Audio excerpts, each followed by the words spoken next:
Welcome, everybody, to another episode of Raw Reactions for February 12th, 2018. I'm Sean, and let's just get right into it. Monday Night Raw is now leading up until Elimination Chamber, and today we have our main event of a fatal four-way, which would eventually turn into a fatal five-way to determine the final spot in the Elimination Chamber. But first, before we get there, we have a match between two people who are already in the Elimination Chamber competing for an opportunity to, I guess, not be the first person in the Elimination Chamber, the first entrance in the chamber. So we have The Miz versus John Cena. John Cena opens the show by coming out and talking about how he doesn't really have a road to WrestleMania unless he's successful at Elimination Chamber. And to be honest, I don't know. I know John doesn't, in the show, obviously. I like to kind of talk in a kayfabe way, to not just be too smarky about it. And John thinks that this might be his only chance to be in the Elimination Chamber. But if they really think that we think John Cena might not be at WrestleMania, then they're delusional. It's really hard to get behind his story in that instance. While I don't think he's going to win the Elimination Chamber, I really don't think I'm not that invested into him losing or winning either way, because I don't think that it's that important to him. He's going to be at WrestleMania no matter what. He's John Cena, and it's just pretty obvious. So The Miz comes out and he talks, I really liked his line of him calling John Cena the founder of Suplex City. That was really great, and I really liked how he said that he matches up against Brock Lesnar well. The Miz is obviously really self-aware. He talks about how he's willing to cross whatever line and win in any way necessary. So that's really cool. He obviously has the Miztourage. He knows his strengths, and he knows how he's able to win and how he's able to defeat Roman Reigns for the Intercontinental title, and how he would actually match up well against Brock Lesnar. Maybe not well, but at least a little bit. It wouldn't be a complete domination against Brock Lesnar. He'd be able to find some way, shape, or form to maybe have a decent match with him. I obviously don't think they'll ever go against each other, because The Miz isn't going to be the number one contender anytime soon unless WWE decides to go for a huge shock factor. I don't see Miz winning the Elimination Chamber at all. But he did have a great match with John Cena tonight. So the match back and forth was actually really, really well done. The Miz was able to just have a straight up wrestling match. The Miztourage being eliminated from ringside right away. Miz really gave Cena a run for his money. He kicked out of the AA, which I know a lot of people do these days, but it took an Avalanche AA, a AAA, to defeat The Miz. So that was cool to see. The match lasted quite a while. They let them, just really go back and forth and have a great wrestling match. Something that we all know that The Miz is capable of. 2017 was his big breakout year after being around for so long. He's really, really established himself as a great wrestler and a great character. He's obviously not a great wrestler in the sense that Seth Rollins and Daniel Bryan and AJ Styles are a great wrestler, but he's really, really great at what he does, and he's staying in his own lane and can really put on great matches. In me running my continuing overuse of the word great these days. I don't think this episode was as good as last week's Raw, but it was still kicked off with a really, really nice match. Of course, John Cena's going to win. The Miz can win using underhanded tactics all the time, but I can't see Miz beating John Cena clean in the middle of the ring. That's just not going to happen. However, seeing it take so much was nice. I'm a big fan of The Miz, not a big fan of John Cena. It was just nice to see them come out and have a great match to kick off Raw. And then from there, I'm not going to go into detail as much as I did last week with every single thing that happened throughout Raw, because I don't think things were as important as they were last week. At least they didn't seem to be. Carl Anderson and Luke Gallows versus The Revival was just a nice match. It was nice to see The Revival win. They're kind of going back and forth here. Probably have a big culminating match at Elimination Chamber to end the rivalry. It's hard to really pick who I want to come out as victorious in this rivalry. Them just kind of trading wins back and forth. I don't really know if that's doing much for either of them. The Revival always looks strong in the ring. The Shatter Machine is still one of the most beautiful finishers in the WWE. And Anderson and Gallows teaming back up with Finn Balor for the Balor Club has really reinvigorated their careers in WWE, which never was off to a great start in the first place. But Finn isn't really involved in the Revival rivalry that much. So I don't know. Whoever comes out of this one victorious, I don't know if it's really going to do much for them. Hopefully, I guess I could say, hopefully the Revival comes out victorious, and then they can then challenge the Bar for the titles. But they're both heel teams, so I don't really know what's going to happen there, especially now that Seth Rollins isn't in the tag team title picture anymore. The Bar doesn't really have any contenders for their titles right now at all, but I'm sure they'll have some kind of match at Elimination Chamber. So maybe next week, the Revival and Anderson and Gallows will go one more time to see who's the number one contender, and then we might just have a heel versus heel match, unless Gallows and Ganderson. Oh my gosh, Gallows and Anderson, unless they win, and they're kind of faces now. They're kind of tweeners. I don't know. So we'll see there. I guess my prediction is going to be that the Revival wins, just because they seem to be getting more of a push. Gallows and Anderson might not need it that much, being with Finn Balor. But now that Finn is going towards the Elimination Chamber, it's just all... Hopefully the WWE has more plans for them than what it seems, because I'm kind of just all over the place with it right now. So let's just move on. The match itself was fine. Nothing special. It was... The Shatter Machine's beautiful.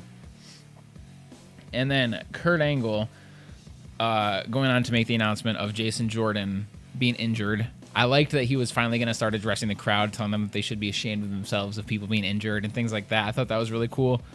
Just like, because Kurt Angle's obviously been a big face ever since he came back, but Jason Jordan is his son, quote unquote. So for him to defend him, and if you think about it, it really is, I know it's because of how Jordan was built up and they kind of did it on purpose, but to see a whole crowd cheering somebody's injury, that is kind of messed up. And for him to call them out on it, I like to see that. That was cool. But then Seth Rollins came out and he essentially inserted himself back into the main event title picture, which I'm completely fine with. He's a top tier guy. He's been one of the best workers in the company for years now. So I definitely don't mind of him just saying, screw the tag team division. I want to be the guy again. So, yeah, just put me in the match and let's do this, especially with him bringing back the curb stomp, which is by far and away my favorite finisher in the business right now.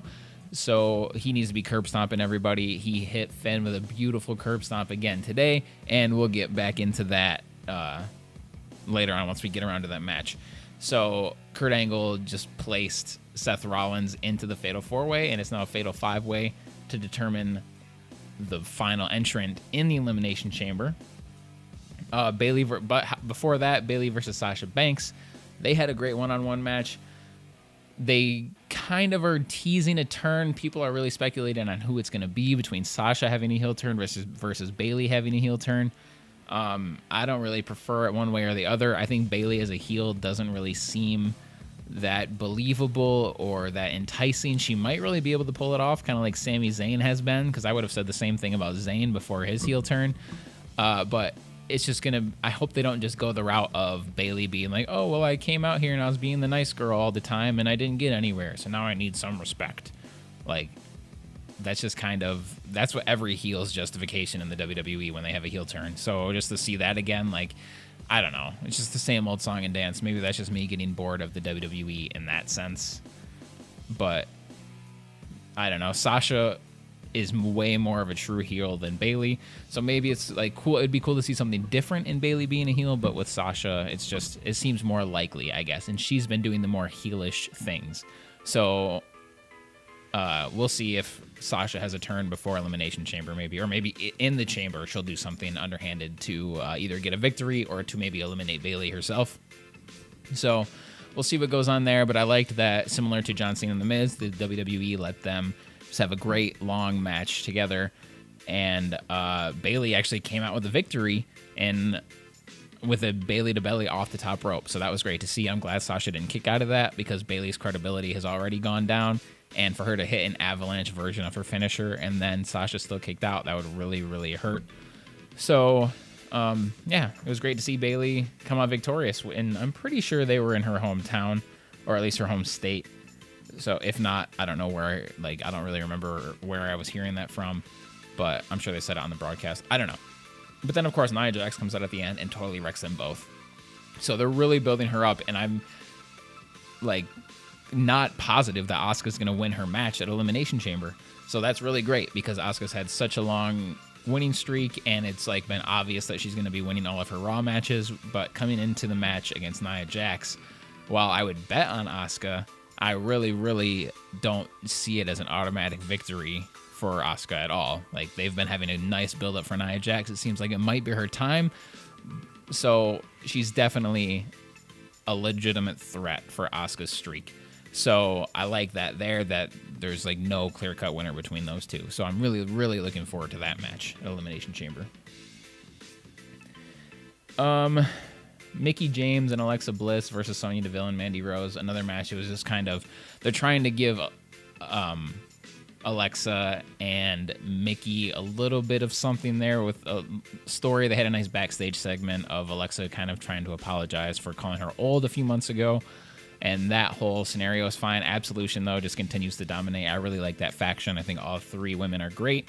Unfortunately, Paige can't wrestle right now, maybe ever. But the match itself, I'm glad that Absolution won. And despite Alexa being the champion, it sucks to see like the champion lose matches, but obviously she can't win them all. And Absolution is a powerhouse faction right now, and none of them are really losing. So I like that they're still continuing to build that up. Where they go, though, I'm sure they're going to be teaming up in the Elimination Chamber. I hope they don't already like start to fight in the chamber. Like, obviously they can fight because it's every woman for herself, but I hope things don't already start to come unglued for them. I hope they stay a powerhouse faction for quite a while longer still. Especially with Paige not being able to wrestle, she's got to be a manager for somebody. So the tag team match was it was fine. But now, into possibly the best part of the night, is Braun Strowman continues to be the greatest part of Monday Night Raw, and he was in a segment with someone who continues to be the best part of Raw, or at least the second best part of Raw when Braun Strowman isn't around, or when Braun Strowman is around, is Elias and Braun Strowman had a beautiful segment. Elias, of course, comes out and he does his thing, singing to the crowd with a great song. He always has the crowd in the palm of his hand, and it's amazing.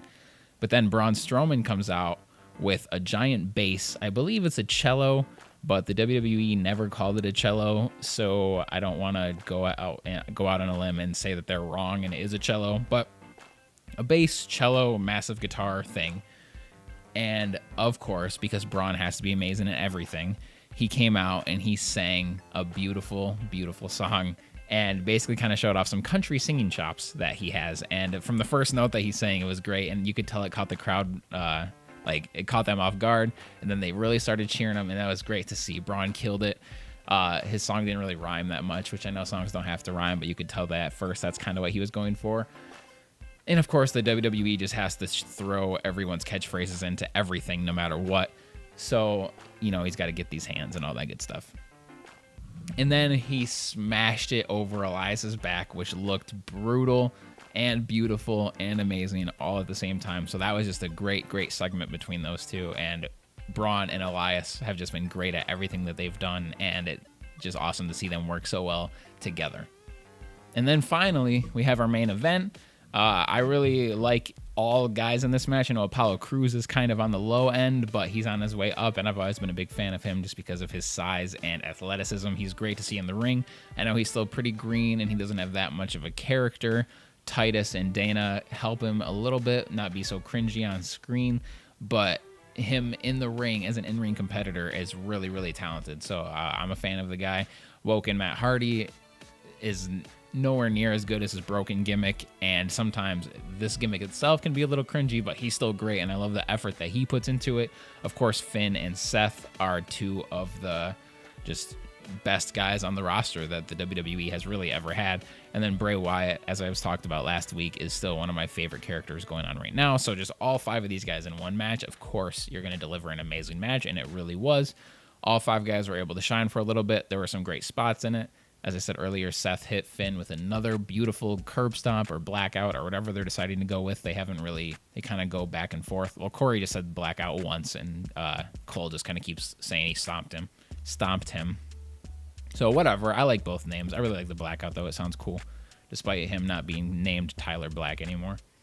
Anyway, The only problem I had at first was the finish, and of course another Tower of Doom spot, because WWE must do that every single 4 or 5 person match. I have no idea why, and everyone freaks out about it still, but it's like we see that literally every multi-man match.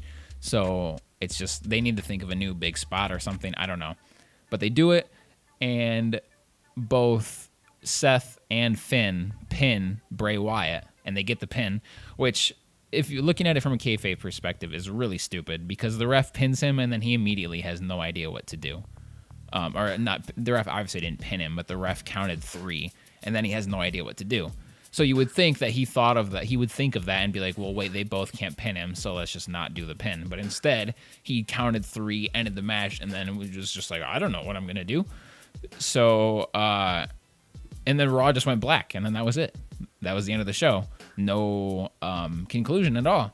So at first, I thought that was stupid. And it's like, I know there's a cliffhanger, and next week we have to find out, like, tune in next time for Monday Night Raw, all that stuff. But it was just a weird way to go out, and especially with the dumb decision by the ref. However, which makes it better in the end that we do have a resolution, but it makes it stupid that why would they end the show with a big cliffhanger and then just reveal the cliffhanger on, like, Facebook or WWE.com or whatever it was, Twitter, social media, as they say, where they just said that they're both going to be in the match, in the Elimination Chamber match, Finn Balor and Seth Rollins, which I'm totally fine with, because I hated that Balor lost to get out of the match in the first place, and then I thought Seth had no chance of really being in the main event scene at all. So to see them both be in there, and the first ever 7-man match is really, really cool. First ever 7-man Elimination Chamber match is really cool. I'm interested to see how they're going to do it.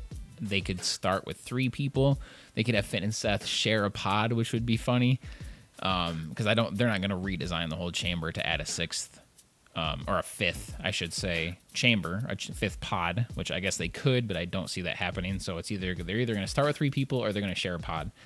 I would rather start with 3 people. I think that would be the best scenario, I guess. So we'll see how that goes. I'm not going to give you a prediction on who's going to win, because I'm going to wait and save that for my predictions episode next week, which will be my Raw reaction / Elimination Chamber predictions episode. So, but if you have your predictions, then of course let me know in the comments below. Let me know what you thought of this episode of Raw. Basically, I thought it was really good. It kept me interested the whole time.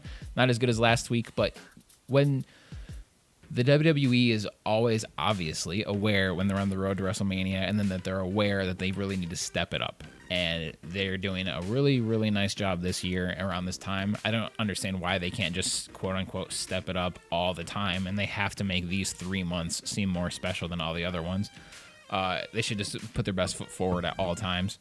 But I understand the gloriousness of WrestleMania and why now needs to be more important than any other time of the year.